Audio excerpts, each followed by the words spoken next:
Welcome to Sabs podcast. I'm your host, Sabrina Salvati. If you are new, I want to let you know that Sabs podcast is a part of Revolutionary Blackout Network. You can catch me there on Tuesdays, Thursdays, and Fridays. And you can catch me here Monday, Tuesday, Thursday, and Friday. My special guest tonight is Steve Grumbine. He's the founder of Real Progressives, and he's the host of Macro and Cheese podcast, and he's a co-host at Status Coup. Welcome, Steve. Welcome back. Hey, thanks for having me back. It's been a while. I know it is. It's been a moment. There are a couple people that came on a couple times last year, and I was like, I need to bring them back on. It's been a minute, but thanks so much for coming on. Now, Steve, I know we're getting into this discussion here about the Federal Reserve announcement about raising the interest rates. So I have a clip here I want to play really quickly, and this is the announcement that is coming from the chair of the Federal Reserve, and he's making this announcement here. Today, the FOMC raised our policy interest rate by 75 basis points, and we continue to anticipate that ongoing increases will be appropriate. We are moving our policy stance purposefully to a level that will be sufficiently restrictive to return inflation to 2%. In addition, we're continuing the process of significantly reducing the size of our balance sheet. Restoring price stability will likely require maintaining a restrictive stance of policy for some time. Today, the FOMC raised our policy interest rate by 75. Okay, so that is the announcement from the chair of the Federal Reserve. And there was also an announcement here from Joe Biden's press secretary about the interest rates hike as well. The Fed is an independent agency, and we respect their independence. The Fed actions help bring inflation down. And as mortgage rates increase, demand in the housing market should continue to cool, and inventory should increase, which should have the effect of lowering housing inflation. This is part of our transition to stable and more stable and steady growth, as you hear us speak about from our economic team, and from myself and from the president. And again, stable and steady growth with lower inflation. This is the kind of economy that delivers for working families, and that's how we see the work of the Fed. I'm not going to go into any specifics, any more details from here. Okay, Steve. So for those who are not aware, like Steve is I would say an expert when it comes to modern monetary theory, MMT. Based on what you just heard there, they're basically saying that in order to decrease inflation, they will need to increase interest rates. So I just want to hear from you, because I still feel like we're still going to be paying more. Yeah, I wouldn't, this is not about you paying more, okay? See, interest rates are a direct transfer of wealth to the rich. To interest rates, bonds, all that stuff. This is a rich man's game, the stuff that the wealthy already own, people that already have money, okay? So when they increase the interest rates, that's someone spending, our spending on getting loans with that interest rate hike going to someone else. And this is intentional. When we came out of the pandemic, we knew we had some supply chain issues that broke up, that jumped out at us, right? I mean, let's be fair, the whole world came to a stop for the most part for a little while. Naturally, it takes a little bit of time to get back up. But once they realized that people had received just enough sustenance during the pandemic that they might not be inclined to rush back to work and take any type of job they wanted to, they started realizing we've got a problem. We, being the capitalist class, has a problem. And so we, the capitalist class, decided, we're going to stop spending. So the federal government had to stop spending first. That was their first thing. Joe Biden's out there celebrating $2 trillion in deficit reduction. Deficit being the private sector deficit, our deficit, your and my deficit, while as the government has a surplus in that phase. But the government neither has nor doesn't have money, because it creates money. So when it receives that money back from us, it just deletes it. In the case of the spending cuts, that also is intentional. So just cutting spending alone creates this natural austerity moment, okay? add in the interest rate hikes, and now that intentionally increases not only the cost of credit, but it also simultaneously depresses the economy. So by cutting federal spending, and if you think about how does the federal government spend? It gets contracts with these big multinational corporations, it gets contracts with these massive military contractors for the military industrial complex, does a host of things too. That's how that money gets spent into the economy. Well, they already raised the hell out of the military budget. They just kept on bumping it up, right? So that's already taken care of. Now we got to cut on the social side. So that's part of the austerity model that they're doing right here. The idea that this is to tame inflation is ridiculous. Let me explain to you why.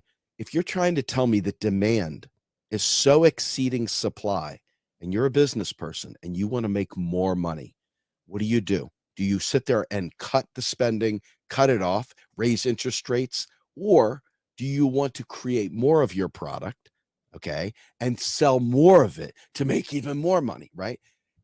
It would tell you that this isn't about bringing down prices. This is something altogether different. It's about labor having too much power over itself for a moment, more power than the capitalist class wants you to have. So by raising interest rates, they wait to see any change it. Did you guys stop spending? Did you guys start getting sad and scared and worried about your job? No, not yet. Let's go ahead and raise it 75 more basis points. And then you say, oh, did it do it yet? They look around for a minute. Nope, the people's still happy. We got to raise it a little bit more. And they're going to keep doing this until they crash the economy. We have evidence of this from the 70s with the OPEC crisis. They did the same exact thing. So this is the playbook they know. But you got to ask yourself before I go any further, what is the purpose of this, right? What causes inflation? Unfortunately, the right wing, the real right wing, the real negative corporate elite that run not only the government, but really international relations and everything else through organizations like the International Monetary Fund and the World Bank and stuff, which is an arm of US imperialism, of course. All of that plays together in this mix. So if you think about what their purpose is, we think our government, and it should, by the way, what should be and what is are two different things, right? We feel our government should be serving our needs. We don't understand why they're doing these things. Why in the world would they be raising rates and making it harder on us? Why do we have to take a haircut when there's record profits going on? Doesn't make sense, does it? Until you understand the austerity narrative, the real narrative that capitalism cannot survive without austerity. Austerity brings it up, and then once you get too much power, it drops it back down and does it again, and then drops it back down and does it again. And so when they give you your bread and circuses on the rise back up, that little teeny rise back up, everybody breathes a sigh of relief. Oh my God, I'm not going to get laid off. Oh my God, maybe I made it through this time. And so that's what this is all about. Trust me, that's what this is all about. Wow. Well, one of the things I've noticed too, they're already calling for a recession, right? That we're heading into a recession. And Professor Wolf mentioned this, and I know you guys have different opinions about MMT, but Professor Wolf mentioned in reference to a recession, this happens every 4 to 7 years. So how can we, like as Americans, is there a way we can prepare for a recession, or is it kind of completely like out of our hands?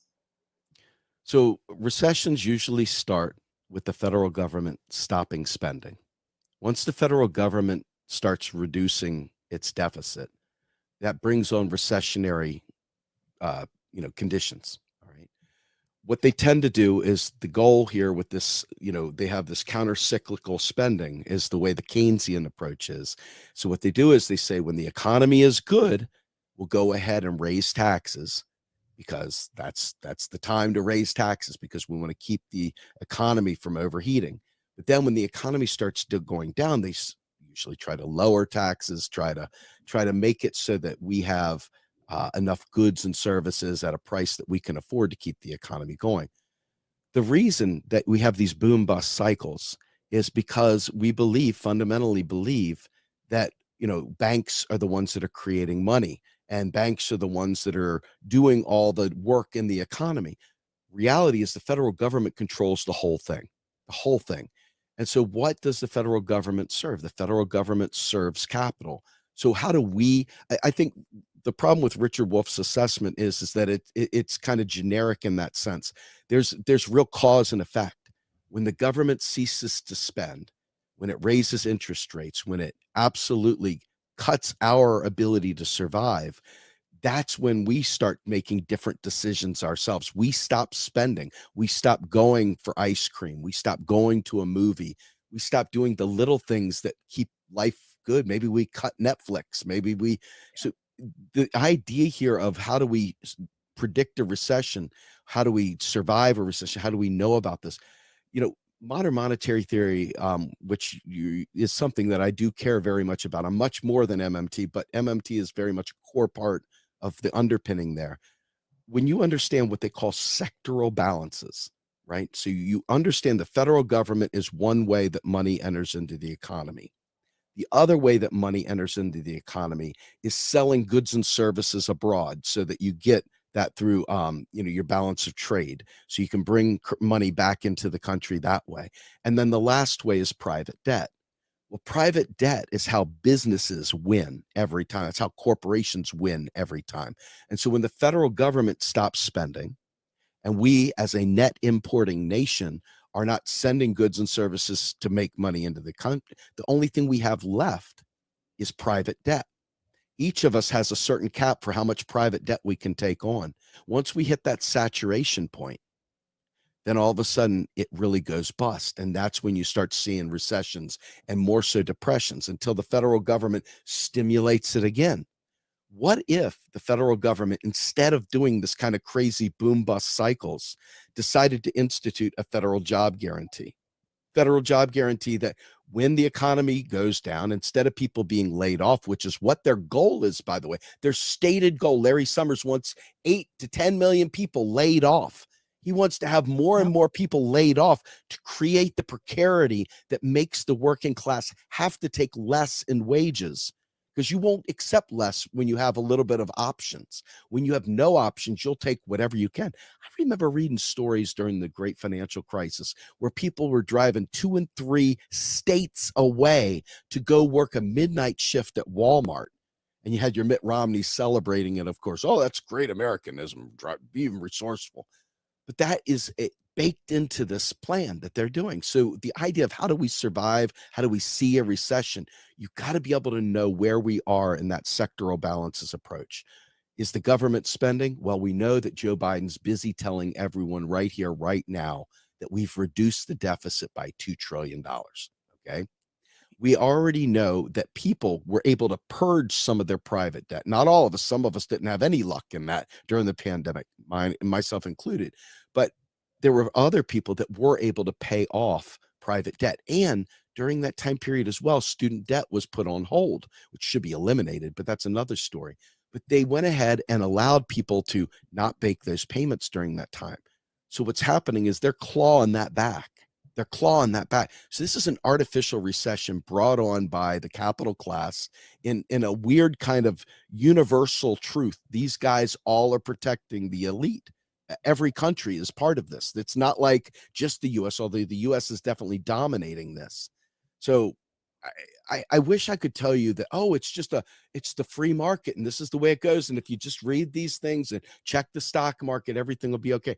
That's not true. They're artificially manufacturing this. This is what the Fed is doing. And in concert, Joe Biden and the Democrats and really with the help of the Republicans, their boxing buddy, okay, they are literally doing this on purpose to bring us back to size, not the rich to size. You see record profits, stock buybacks, all these things that make them good. This is how they retrench themselves. So I think you need to be able to judge where we are spending wise. And when you see that spigot get cut off, you can pretty much assure yourself that the goal here is to suck up what savings you have and get you back into private debt. Hence the reason why my background is always debt, because that's the deal. That's what we're up against. That's our open air prison right there. That makes sense.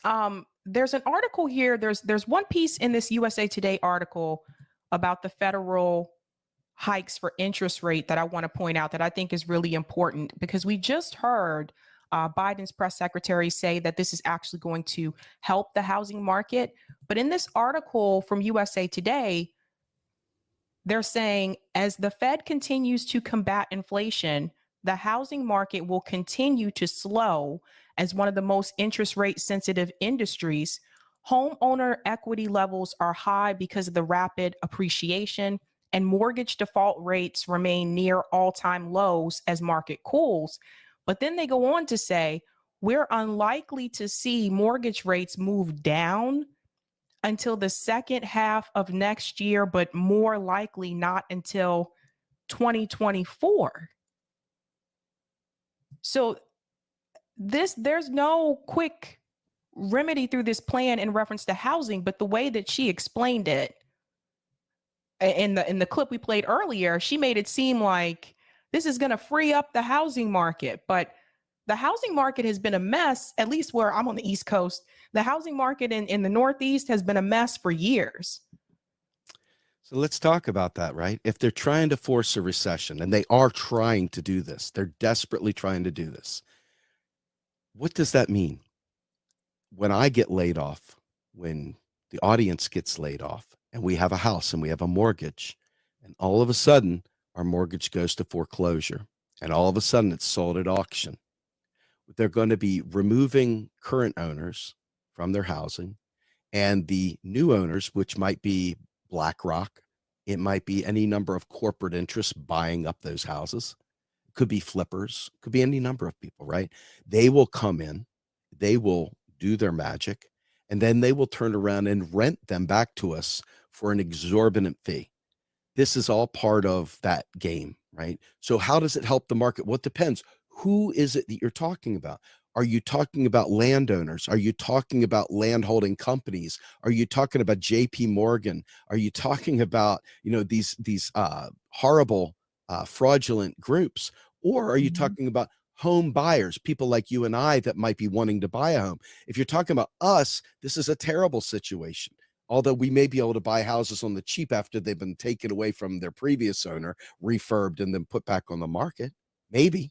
But the reality is the goal here is always to make it hard on us, to take away what we have, and then to repurpose it or resell it or rent it or whatever it is that they do within this mix. And this is all part of that cycle. And it's a very toxic cycle of capitalism. And it purges itself, and it purges us of our possessions, and it intends to keep us down. I interviewed a wonderful woman. I strongly recommend having her on your show. Her name is Clara Mattei. She wrote the book, Capital Order, How Economists Invented Austerity and Paved the Way to Fascism.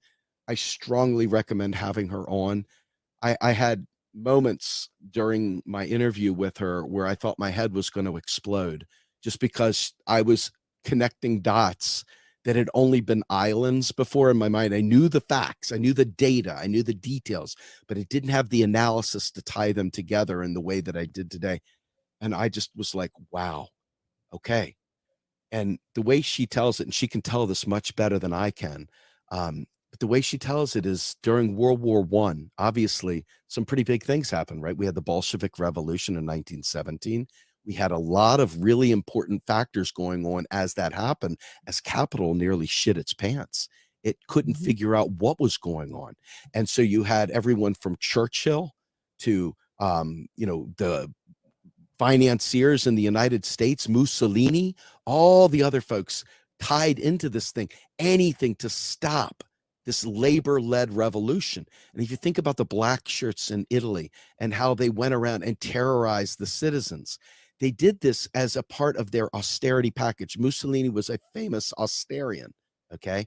But even Churchill looked on at Mussolini with, like the eyes that you only wish your lover would look at you with. He thought, wow, this guy really gets it. Wow, if I were in Italy, that's how I'd do it. However, Clara talks about how the UK was different. You're going to see something very interesting as it pertains to Democrats and Republicans here. So envision the UK and Churchill and that gang considering their world more so as the Democrats with the nice bedside manners. We're in it for the family. We're all here to do it. We're going to do the good thing for the right reasons, kind of thing, right? We're going to take a haircut. We're going to reduce spending. We're all going to consume less, and we're going to produce more because we're going to do it for the country, right? That's the UK version, right? The Mussolini version was more like the Republicans just freaking, we're not even going to pretend. We're just like, F you, man. If you ain't making it, you deserve to die. You didn't work hard enough, die. You don't have it, die, whatever. So they're naked in their hate for mankind, whereas these people hide it behind the things. And that's kind of the Churchill Mussolini dynamic, if you will. And so you think about, how can you come to the same austerity point with fascism over here and this other sort of corporatist fascism, this dying empire fascism over here? The fact is that austerity is necessary across both of them. So I strongly recommend interviewing her. You will have the best interview of your life. She's fantastic. I'll have to check her out. I know that when we talked about housing just a minute ago, I was just thinking about something when you mentioned renters, because one of the problems, I think, like for those of us that are millennials and for the Gen Z generation as well, there's this idea or this misconception that we wanted to just be renters, right? We wanted to live in these small micro units. We didn't want a lot of space. And it's not so much that we didn't want that. It was just, that's what we could afford like at the time, right? But I think that if people lose their homes, now this is taking me back to '08 with Obama and the housing crisis again. And for those of us who were around during that time, we remember what that was like.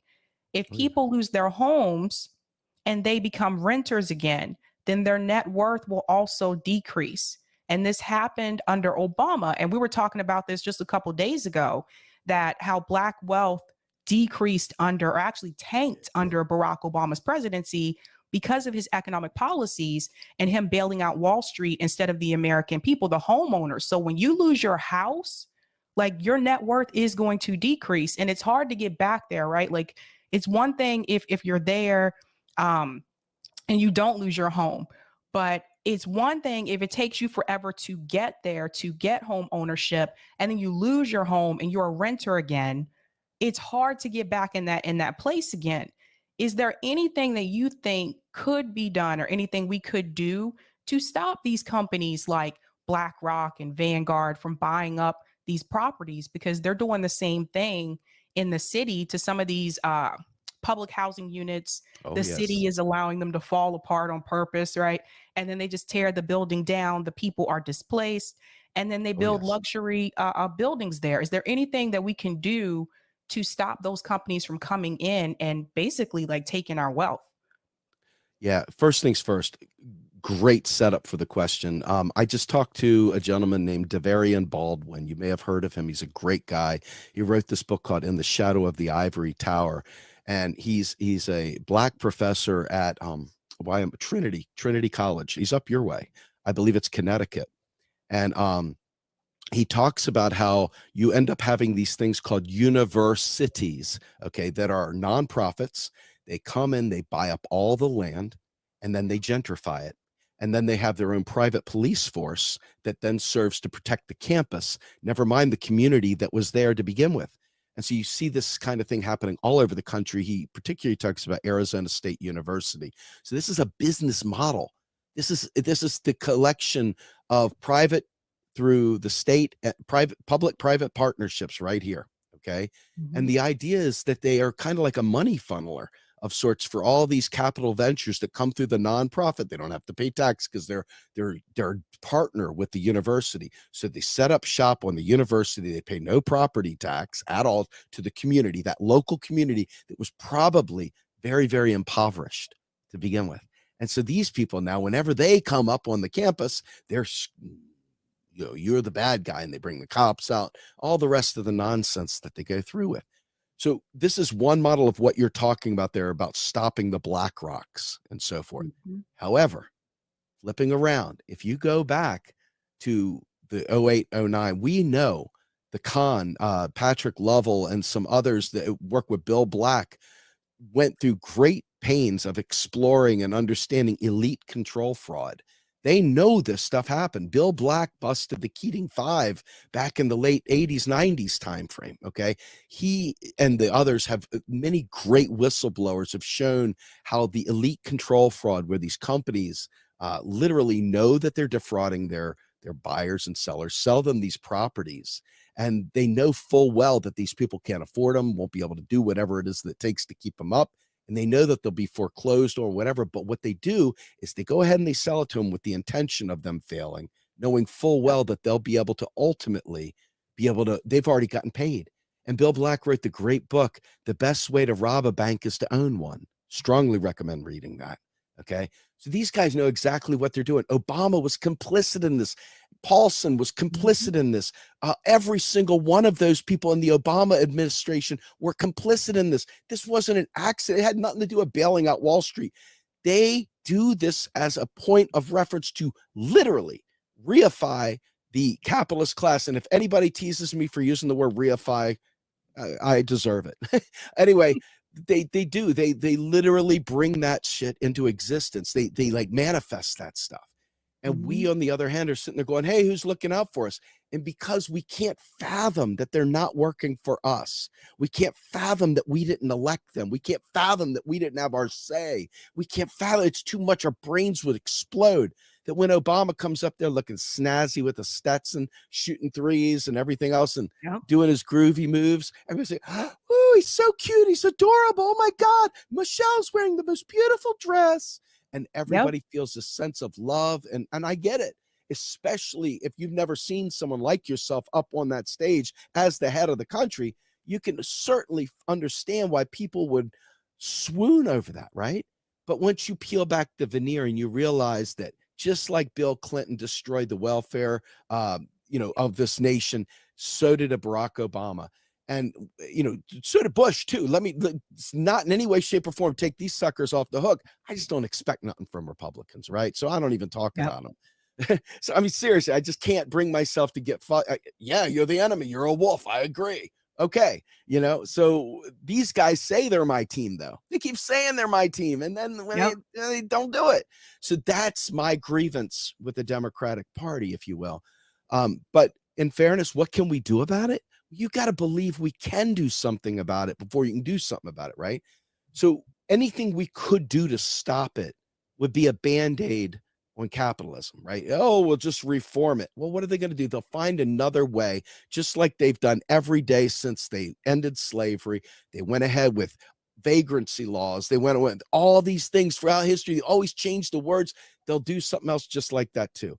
So I don't think there's anything short of people getting in the streets, knowing full well this is happening, becoming ungovernable, building mutual aid, enforcing this, because this is part of a larger capital plan. That's one area. It's one aspect of the system, and it's a very ugly one. But you got to believe that you have elected representatives that would help you. Do you feel like you have an elected representative that will help you? I don't. No. I don't. So the question becomes, if you know full well that they're not going to serve your needs, if you already know that, and you know that by their deeds, by their words, right? If you already know that, then you know that you've got to take an alternative route. And this is the part that most people are unwilling to look at. A general strike still keeps you in capitalism, still keeps you in this situation. We're still dealing with an existential climate crisis. We're still dealing with people without health care. We're still dealing with people committing suicide from horrible debt. So what good does it do to take to the streets to just try and get them to change one law? Okay, let's end, we'll make capitalism more, what was it, compassion or something like that, for 5 minutes. It's not that way, because we don't realize that interest rate hikes are an attack on our class. Our class unity is destroyed by interest rate hikes. They don't understand that yet. Most people don't have any class analysis. Most people have no scientific understanding of the situations that we're in. They don't have any understanding of history, not real history, and it's not their fault. So how do you fight it? Well, you got to have everybody understanding what the problem is first. We don't have that. Then if you understand at least the problem, then you've got to be willing to take steps to solve it. If you're not willing to address the problem, you can't take the steps to solve it. And the problem is that the steps to solve it it's ugly, right? It's ugly. It's the big R word, right? And it doesn't have to be a violent one. It can be civil disobedience. It can be a political revolution, like Bernie said. It could be. It didn't happen, but it could be, right? But we have to be willing to not look at these politicians and not look at them as our saviors, as gods, but look to ourselves, look to each other, and find the common unity of class solidarity and fight back. And, you know, it's interesting. I talked to Ben Norton the other day, and looking at the way the crisis in Ukraine is going on right now with Russia and the NATO forces coming through and the EU doing what it does, most people have no understanding of the financial implications of all this stuff and the way they're using the IMF to get into Ukraine, the way they're using the IMF to use that austerity measure to create the conditions in Ukraine on its own. I mean, we could talk about the Azov battalion, we could talk about the Nazis. The reality is there's a lot of millions of regular people there, kids, moms, dads, uncles, grandparents, whatever, that are getting killed. And it's not about Ukraine and Russia. It's about US imperialism, realizing you have to go back to Joe Biden's first State of the Union to really understand. He went out there and he said point blank, China, we're in a competition with China. China's the scary guys, right? All the while, you know that we had already been working the Russia angle since Hillary lost, when they decided to try and cover their tracks to try and make it seem like, oh, Hillary would have never lost to Trump. Everyone loved Hillary. She's the most qualified. Of course it happened. So Actually, I would say Russia, they've been working that since the 80s. hell yes. I mean, it's been longer than that. It's been going back. I mean, you can go back to the Bolshevik Revolution if you want to be honest. Literally trace that shit all the way from 1917 on. And I'm telling you right now, the world has not been the same since. And yes, exactly. We do everything we can to stop socialism from coming into the world. We do everything from the World Bank, the IMF, all that stuff, the World Trade Organization. All of those entities are there to coax other countries into a capitalist framework to avoid being part of that other framework. And you could see the balkanization that's going on with China, Russia, Iran, Africa, and the global south. They are realizing that I don't need to be tied to your SWIFT system. I don't need to be tied to your monetary system. We have the real resources in our ground. We have the real resources in our rivers. We have good connectivity because China had enough sense to build the Belt and Road Initiative, to rebuild the Silk Road, to do all the stuff that made China great. And that's why China is now in the crosshairs, because China is showing our ass because we did not invest in our own infrastructure when we could have. We let austerity reign supreme. And now we're looking at them and we're like, son of a bitch. And so we have to stop them by any means necessary. And that's what they're doing. I say we, being the powers that be, not me. I'm completely on the non-capital side here. I'm on the side of people. I'm on the side of labor. I'm on the side of planet. So that's what I think you see there. And hopefully I wasn't too long-winded, but that's the story. No, that was awesome. And I highly recommend those of you, if you haven't seen that documentary, please watch it. It's really good. There's a lot of information there. So take it episode by episode, just saying. But I think there's a question for you on Rockfin, Steve, about financials. Thank you for the tip on Rockfin, Dave. Question for Steve. With all these asset bubbles, housing, etc., now going to deflate or pop, do you think there is any hope in the coming depression for people to fight back against the banks and then remove a lot of the worst capitalists there if possible? Or do you think there is no hope, and what should we do? I understand mortgage markets pretty well from past housing organizing. Ooh, that's a lot to unpack. Is there hope?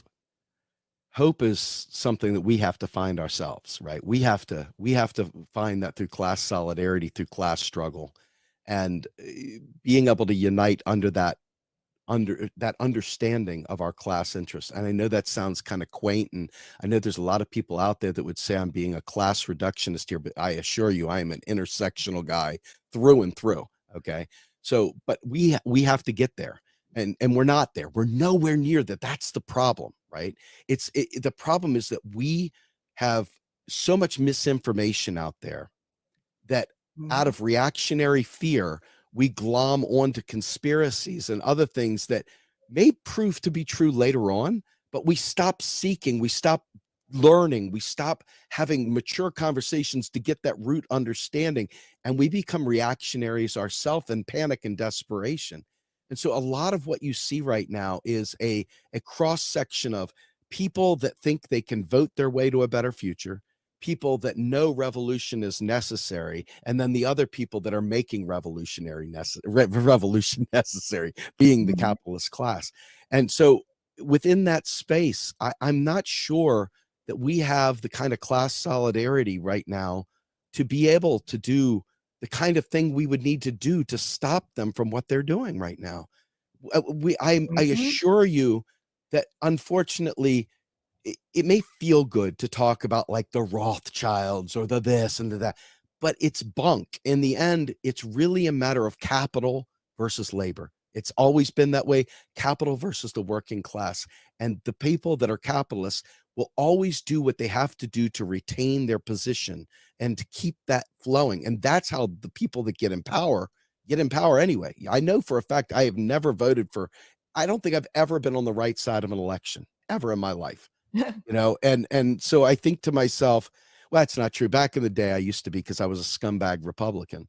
But the reality is that when you think about what it would take for us to overcome this, I've often been teased and tormented by people that think I'm being pie in the sky with this stuff, but I mean this 100%. We are up against places like the Pete Peterson Foundation. Billionaires fund this thing. These guys have the best computers. They have the best everything. They have the best analysts. They have data. They have all kinds of information that we don't have access to.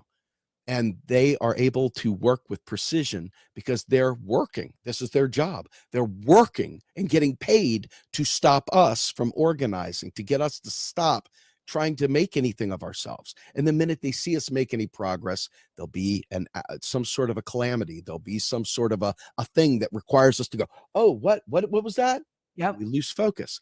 This is why I say we've got to stop focusing on electoralism. Vote. I'm not saying don't vote. I mean, I don't know enough. I'm not smart enough to say don't vote.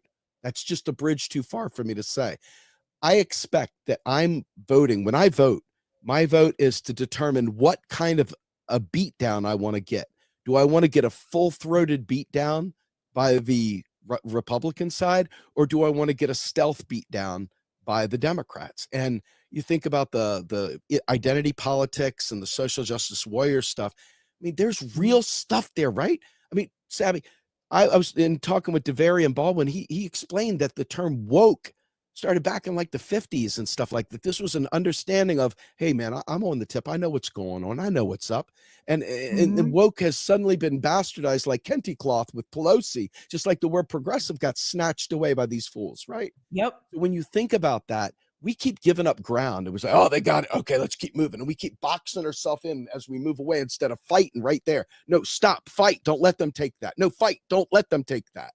I mean, like, words mean something. These identities mean something, and they keep taking them. And now it's like, how much of an asshole can you be to trans people or to gay people or to women or whatever, you know what I mean? Like, there's black people. Hey, let's go ahead and make them suffer a little bit more, right?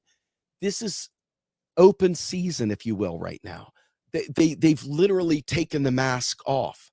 And so how do we get to this gentleman's, I think it was Pappy's question of how do we fight back?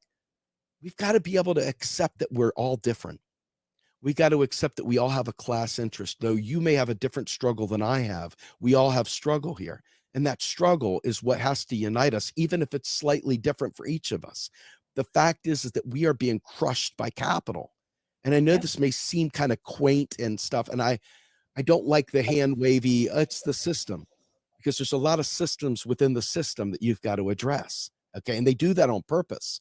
In fact, back to my book that I'm talking about with Clara here. She talks about the trinity of austerity, and she breaks it down and says that it's fiscal austerity, it's monetary austerity, which we see with the interest rates, We see the fiscal with the deficit reduction. We see the interest rates. And then the third is industrial austerity, where they make our jobs precarious. What is the purpose of raising interest rates? To lay off millions of people. Okay. So you're asking the question, what can we do? And the question becomes, no, what will we do? Because when millions of people are laid off again, to bring down inflation, I want to talk about the inflation here in just a second too. But when you want to take down this inflation, okay, what are you going to do about it? Well, you're going to be laid off. So what are you going to do when you're laid off? Are you going to organize with people? Are you going to fight back then? Are you going to just do something radical and not thought through and then cause all kinds of problems like what the folks did with January 6th? They didn't think it through.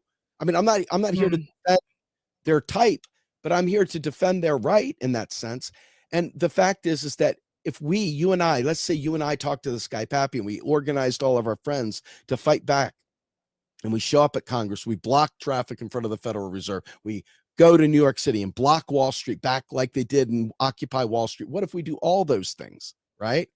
Well, now, because of the idiots of January 6th, they've got their antenna up. They're looking for people to act like this. So they're going to start passing laws and regulations that make it even more hard to do these things. Okay. Stupid idiots running off for an idiotic thing when simultaneously the real class struggle requires class solidarity for a revolution of sorts. So I say we have to build parallel institutions. And that's the thing people laugh at me for. They're like, what do you mean? I'm saying, well, you got the Pete Peterson Foundation there funneling them. We don't have a think tank of our own.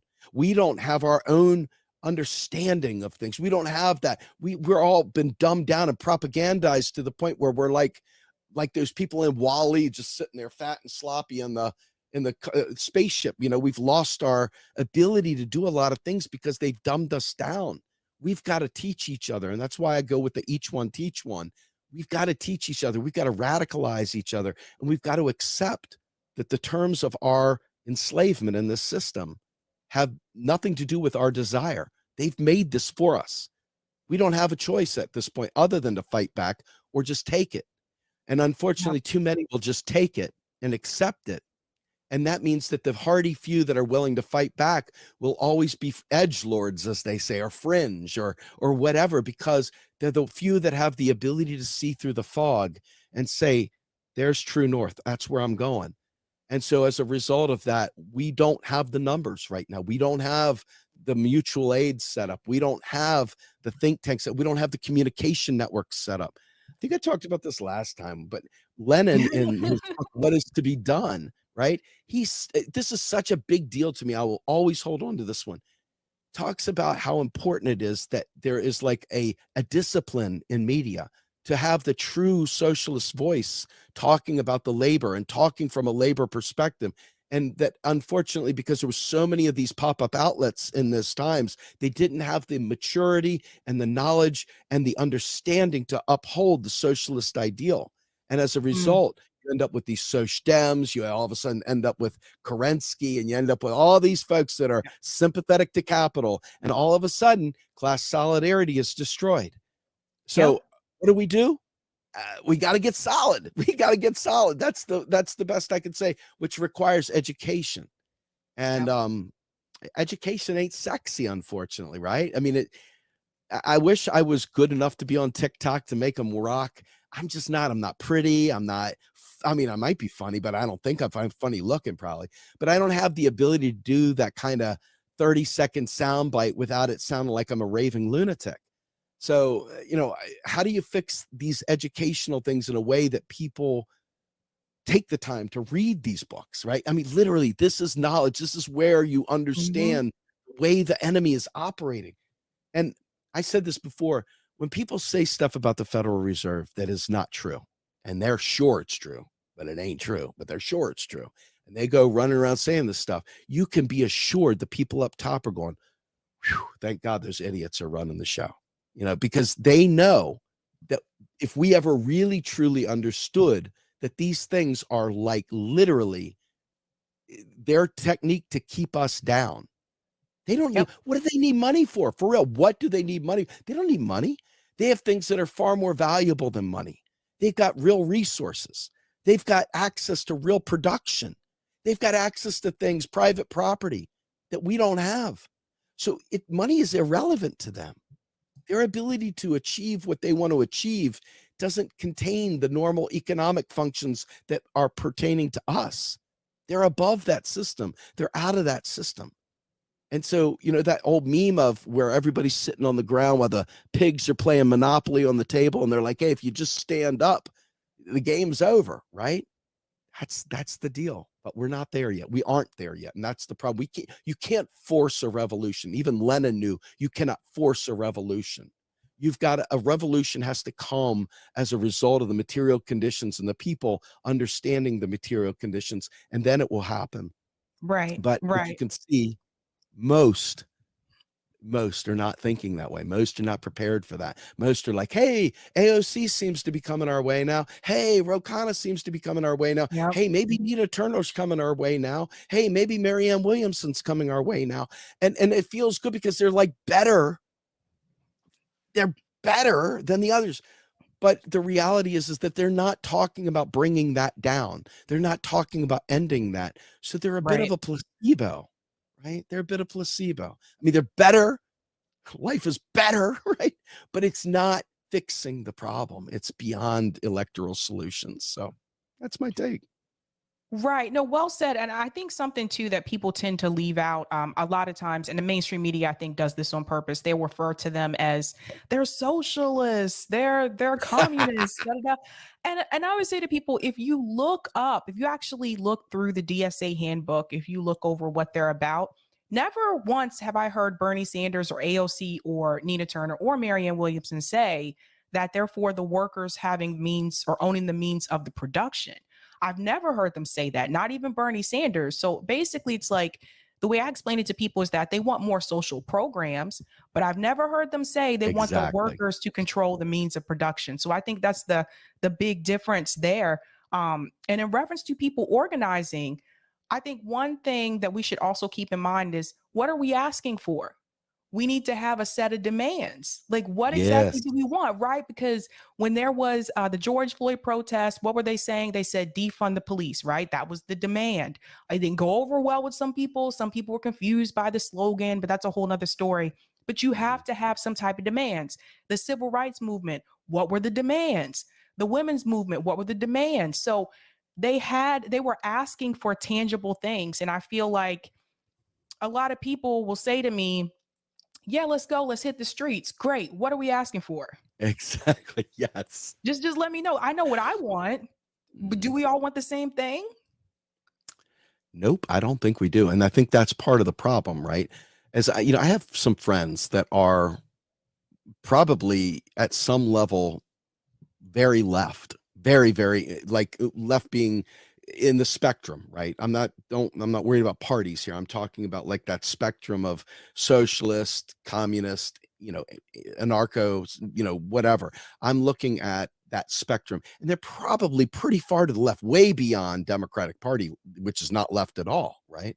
But they are fundamentally sitting there thinking about their daughter losing the right to an abortion, and they're sitting there fundamentally thinking about all these little things that are maybe the Democrats dangle those, right? Like, hey, I'm going to eliminate college debt. Sure you are, right? You're going to go 10,000 or 10, whatever, when you could have done the full Monty. Why wouldn't you just get rid of it all, Mr. Biden? Right? But unfortunately, people are like, you know what? Less evil is less evil. That's the answer that comes back. I mean, Noam Chomsky even said, Medea Benjamin of Code Pink even said it. There's a lot of folks that say this stuff. Even Ralph Nader is now saying it, which I is saw. wow, right? So, I mean, if Ralph is there, I tend to give Ralph a little bit more leeway because he's done so much for the movement. And so you ask yourself, what is he seeing that I'm not seeing, right? And I really do believe in my heart of hearts that the way that ratchet effect works, okay, it just keeps shifting further and further and further to the right, to the point where it really is horrible, evil, black shirt style fascism, as opposed to this kind of, id Pol version of fascism, corporatist state, that the Democrats are putting out there. So it really comes down to the way the social order works. One is white supremacy and domination, and the other is white supremacy with a few social programs mixed in. So either one of them, you kind of get a full measure of white supremacy. Yep. And the grossness of them trotting out their tokens to kind of say, see, even Herschel thinks it's okay, or see, even so and so. And it's like, wow, are we that veneer level in our understanding? And you know what? We have to be gentle. And I'm not gentle. I'm freaking maniacally angry about this stuff. And it's because I read constantly and I want change now, right? But people have literally been dumbed down to the point where, and the austerity message, which makes them scared for their lives, scared for their homes, scared for their families, makes it so all these higher level thoughts are a privilege of sorts to be able to experience or to consider, because survival, being a feral animal, in the streets, if you will, of society based on this capitalist order where you could be doing really good 1 minute, and then for whatever reason, the company lays you off. You're one business decision away from losing everything. And now all of a sudden you're down, and they throw you a couple pennies for a few weeks, and then they call you a freeloader. And then they say, get your ass back to work. And they know full well that there's not going to be the kind of job that you just lost. And so you go from having a career level job where you're able to take care of your family to suddenly working 3 jobs to try and make up for it. And you still have that student debt that Joe Biden made sure you got to keep. So I don't know what the answer is here, other than to say that we have to just get a kind of a base level understanding that capitalism is here to squash all of us.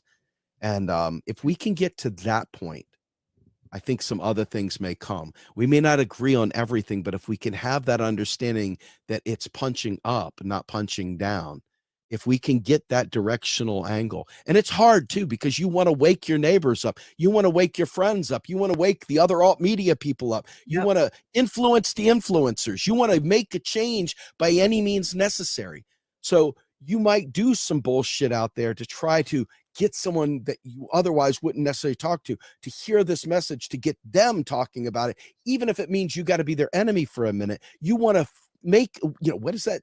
Rage Against the Machine, shake them up, wake them up, to break the structure up or whatever. I mean, you'll do whatever it takes to get that moment, that alarm clock moment.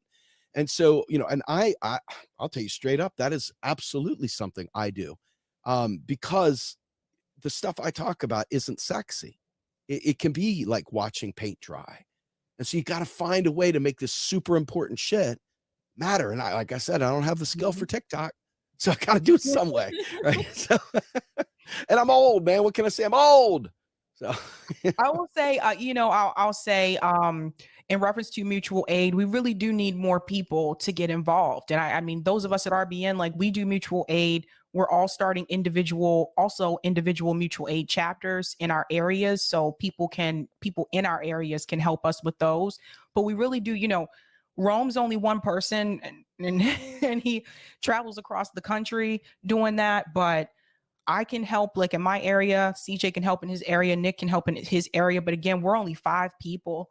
So like we really do need like other people to help as well. And there's other organizations, I think, like Cooperation Jackson, which is also a workers co-op. They're doing a lot of mutual aid and helping people.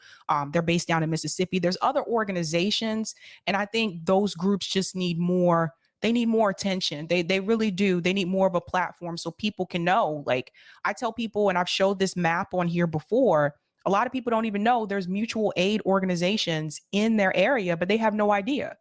It's just not advertised. So they don't even know about it. But I think that, yeah, we definitely could use some help with that. And I think, tell me more about it, because seriously, I don't have the ability. I'm like Professor Xavier now, right, from X-Men. I'm behind the scenes, behind my monitor, because my body won't allow me to do the stuff I used to do. So I'm in a different place in my activism life at this point. Our organization, though, I would love to help out in whatever way. I would love to help out. This is part of what I believe building parallel institutions is all about. Mutual aid is part of that. It's part of that. I think there's a lot of other things that have to go into that.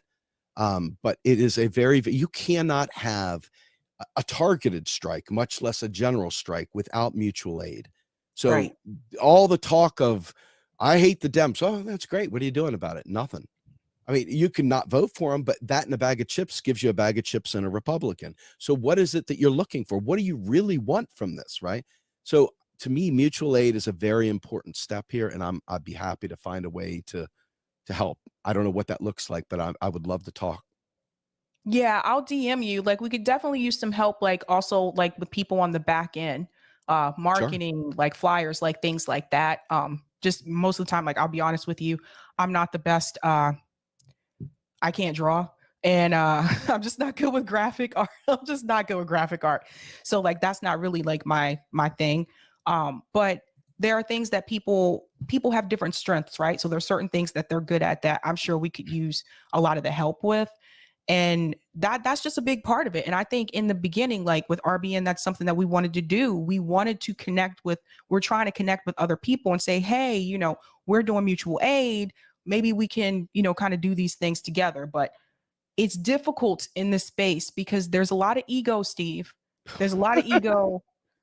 And, Yep. and some of us are not, sometimes we're not the nicest in terms of responding to people like Sure. like when there is ego. But I think, like that's the thing for us is like we really want people to get out there and fight. And in reference to electoral politics, I actually encourage people to focus on local politics more Yeah. because that's Yep. where they're going to see the most change. I don't know what state you live in, but I'm in a Pennsylvania. ballot initiative state. So a lot of these progressive policies that Bernie Sanders ran on, we've already passed in Massachusetts. And it makes me like sometimes it makes me want to scream because I'm like, I'm still seeing people, fighting for this or telling people, the politicians, to fight for this on the national level. And I'm like, you guys, a lot of you live in BI states. Why are you not getting these issues on the ballot and passing it in your state? Yeah, well, I can tell you in Pennsylvania, we don't have that. And the Democrats in Pennsylvania fought tooth and nail to keep the Greens off the ballot the last time around too. And I can tell you what you're saying rings very true. If you've ever been to any of the local community school board meetings and things like that, I mean, the people that are not fighting for a socialist, new world, they're not fighting for the things we would consider to be, I would consider to be, I don't want to speak for you, to be valid. They know they're going for local judgeships. They're going for Mhm. the dog catcher. They're going for anything local, and they're taking up the school board. And I was blown away with some of the emails that we would get from our school board, and some of the politics that are happening here in Pennsylvania that are local. Even it's really really ugly. I mean, we're not talking about ideological fights. We're talking about like I hate my neighbor kind of fights. Like in their political ads, Doug Mastriano, for example. Holy cowabunga, you wouldn't believe some of the stuff out here. I literally picked up the phone one day and I said, I don't even give a shit about politics at all, like electoral anyway. But this guy literally has my skin crawling, the things he's saying, right? And you look, it's like, where's your sanctity coming from? Is it the Democrats? I certainly don't think so. Is it coming, so it's hard, right? I mean, Mhm. especially at the local level, because these people are local people that really don't necessarily have deep understanding of class struggle and things like that. And so you wonder, okay, I did this, but what are they operating from? What paradigm are they operating from? And how can they make a difference? And how can they change the situation? And I really think that having local kind of home groups where people are teaching each other and learning will help Mhm. educate people so that maybe they will run for local office. And you have informed people with leftist perspectives that understand organizing for the people and really start thinking about how they can invigorate their communities using those techniques. I mean, it's so weird when you think about it. Like the Democrats really did some really shady stuff to be able to lose labor because labor was Right. their bread and butter. So if you think about that, how the hell did they F that up that badly, right? I mean, in other words, they didn't F it up badly. This was a long process going back really forever. But let's really look at Reagan. You had Reagan Democrats. Many, many, many Democrats voted for Ronald Reagan. Okay. The Dixiecrats, the Boll Weevils, that whole gang. That Reagan Revolution was not a Republican thing. It was a capital class clapping back, the investor grades clapping back at labor as they dismantled union protections, as they dismantled the social safety nets and created more austerity conditions. So it's only gotten worse. And so when you bring somebody into a local office, what do they know? What are they going to do? Do they have to work a full-time job during the day and then sometime in the middle of the night between dinner and bath time for the kids, suddenly go to a meeting for a town hall? I mean, it gets tough because you end up finding people that have money that do it. And so people that have money ain't got our class interest. So you're kind of in this catch-22 too. Anyway, that's my spiel.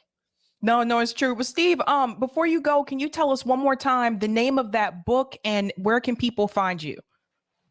So the book that I'm humping today is The Capital Order: How Economists Invented Austerity and Paved the Way to Fascism by Clara E. Mattei. Definitely worth getting. And you can obviously find me at realprogressives.org. That's our website. I do a show on YouTube called The Rogue Scholar. It's at Real Progress in Action YouTube channel. Please come subscribe. And I also do a podcast called Macro, the letter N, Cheese. You can find that on Spotify, iTunes, SoundCloud, whatever. And then, of course, you see me over at Status Quo on Tuesdays, being the lefty color commentary for Jordan on Tuesday nights. And then I do my own show called Let's Get Ready to Grumble that shows up on Sunday afternoons. Awesome. Thanks so much for coming on, Steve. It's my pleasure. Let's not let it be too far off in the future, man. I'll have you on soon. Okay. All righty. All right. Take care, everybody. Thanks for having me. All right, guys. Lots to take in there, right? Like Steve is full of information. Like I hope you guys learned something there. I do want to go ahead and make sure I grab these comments here. Tom, Steve does an awesome job explaining MMT. Check out Real Progressives. That's right.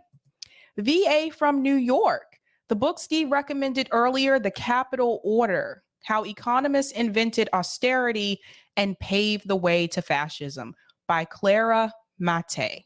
Thank you so much for that, VA from New York. Guys, check out that book.